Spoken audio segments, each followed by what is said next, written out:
It's finally here. The ultimate gaming monitor that I've been dreaming of has arrived. And it's discontinued.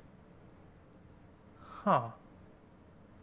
Well, in that case, the Samsung Odyssey G9, as you can tell by its sheer size, is an absolute behemoth. This monstrosity will be replacing my puny 34-inch Alienware gaming monitor. It's one of the largest gaming monitors with 1000R curvature, 1 millisecond response time, 240Hz refresh rate, and HDR 1000 support. It's nothing short of a gamer's perfect monitor, and you shouldn't buy it. Not that you can find any right now, but it appears that Samsung has dropped the ball here, and I'll be taking mine back to the store soon. So in an effort to not get too attached to this unit, I'll try to keep this one short and give you a brief first impression as well as why you should absolutely hold off on buying one.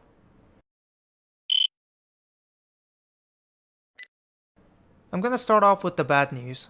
A disclaimer on why you shouldn't buy this product. For now at least. I was initially very happy with the panel that I received. In terms of backlight bleeding, it was undoubtedly better than my previous monitor. However, after a closer inspection, I discovered a gap in the bezel that was leaking light. After some Google search, it turns out that this is very common. So common that there's now a credible rumor circulating that Samsung is recalling the Odyssey G9. This would explain why my pre-ordered G9 from Amazon never shipped. This would also explain why B&H has listed it as discontinued and other retailers like Micro Center and Best Buy having completely removed it from their listings. If this rumor proves to be true, I think I just got lucky, or unlucky depending on how you look at it, that a Micro Center employee sold me this unit. That said, Samsung has not publicly announced anything yet.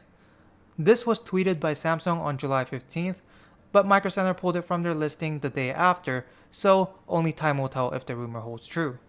But regardless of whether they recall or not, I know mine's defective and I will absolutely be returning this monitor. With that in mind, I wanted to warn all of you, do not go on eBay and pay a premium to buy a potentially defective unit. Wait until Samsung pulls their act together. Okay, now that I got the important disclaimer out of the way, I'm gonna give my first impression of this product. First, let's talk about its size. A 49-inch monitor isn't new to the gaming scene. In fact, it's not even new to Samsung. But when I first heard of a 49-inch monitor was when I had just bought my 34-inch Alienware. So at the time, I just shrugged it off as an overpriced meme monitor and went about my life. Fast forward 2 years, I've come to appreciate the value of a 49-inch monitor, especially with the picture-by-picture mode. When I'm playing a game or watching a video in full screen mode, there were so many times that I wished that I had another screen to have a browser in. And this is exactly where a 49-inch monitor comes in. Thanks to the picture-by-picture mode, you basically have dual 27-inch screens or an almost ultra-wide screen with a smaller auxiliary display. With this, I basically get the best of all three worlds. An immersive 49-inch gaming experience, an ultra-wide with an extra utility display, or a dual QHD experience, all without the pesky bezels in the way. Seems like an absolute dream come true, right? Unfortunately, there's one tiny flaw with this, and that is, the picture-by-picture mode does not support, well, pretty much anything. The adaptive sync is thrown out the window as soon as you enable the picture-by-picture mode, and the refresh rate is locked at 60Hz even though the monitor supports up to 240Hz. And I haven't even tried enabling HDR yet, but I doubt that's gonna work. So as you can see, all the benefits of buying a spectacular gaming display is thrown out the window as soon as you enable the picture-by-picture mode. But aside from that, gaming on this thing is a sheer bliss. That is, if your GPU can handle it. My GTX 980 Ti can barely keep up with it, so I'll be needing an upgrade soon to do this monitor a justice.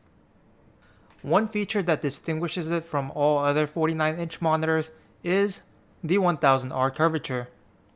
When you see it for the first time, it almost looks like they've gone overboard with the curve just for the sake of being the most curved monitor on the market. But once I sat in front of it, I realized that it wasn't just a marketing gimmick. Despite the size increase from a 34-inch monitor, the extreme curvature creates a pleasant illusion of a smaller screen, so I had no trouble adjusting to this massive monitor.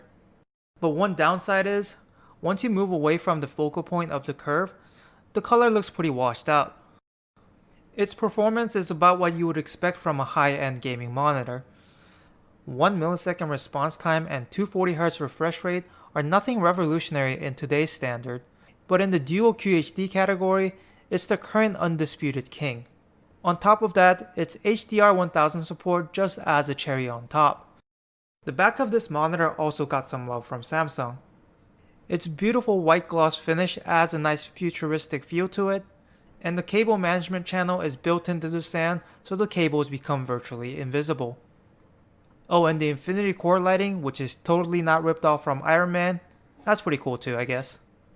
All in all, I can't think of what more I can possibly want from a monitor, at least once Samsung resolves its quality issues.